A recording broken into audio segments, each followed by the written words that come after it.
आता त्या नक्षत्र कॉलममध्ये जे ग्रह आहेत त्या ग्रहाच्या मागे पहा. ग्रहांच्या कॉलममध्ये ग्रहांच्या कॉलममध्ये ग्रह नसतील तर ते स्ट्रॉंग सिग्निफिकेटर असतात. असा साधा नियम आहे. आता आपण एक रवीचा विचार करू. आता हा रवी याच्यामध्ये रवी आहे का पहा. हे पहा, ह्या कॉलम इथे रवी आहे आणि या बाजूला ह्या ग्रहांच्या कॉलममध्ये रवी आहे. त्यामुळे याचा विचार करायचा नाही. थोडक्यात सोपी पद्धत सांगतो आपल्याला.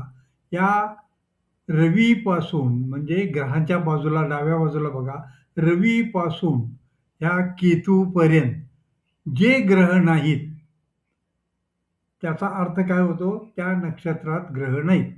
तर गुरु आहे का पहा. बरं, आपण ओळीने सुरू करू. रवी आहे का, रवी आहे, सोडून दिलं. चंद्र आहे का, चंद्र आहे. मंगळ आहे का, मंगळ आहे. मग बुध आहे का, बुध आहे.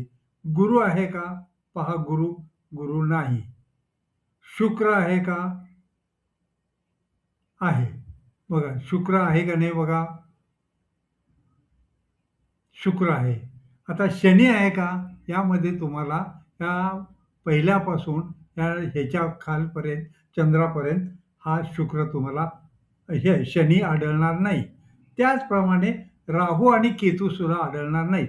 याचा अर्थ काय झाला, की तुम्हाला साध्या सोप्या पद्धतीने मी कसं लक्षात ठेवलं ते सांगायचा मी आपल्याला प्रयत्न करीत आहे.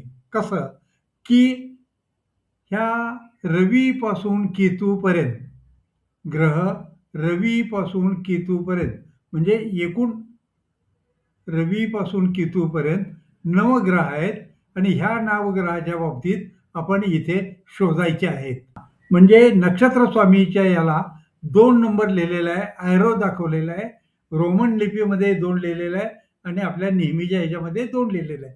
त्याच्यावर कॉन्सन्ट्रेट करायचं. तुम्ही चुकून उपनक्षत्र स्वामी किंवा सबलॉर्डला जायचं नाही किंवा ग्रहांच्याकडे जायचं नाही. आणि नेहमी गोंधळ होतो लोकांचा. माझा जो होत होता, राशी स्वामीमध्ये आपण बघितलं जातो.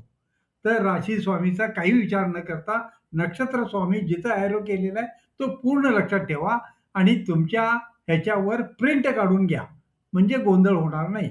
आता ह्या संपूर्ण ह्या कुंडलीमध्ये स्ट्रॉंग सिग्निफिकेटर कोण आहेत? गुरु, शनी, राहू आणि केतू. गुरु, शनी, राहू आणि केतू हे स्ट्रॉंग सिग्निफिकेटर आहे. हे 4 ग्रह ह्या नक्षत्रामध्ये ग्रह नाहीत.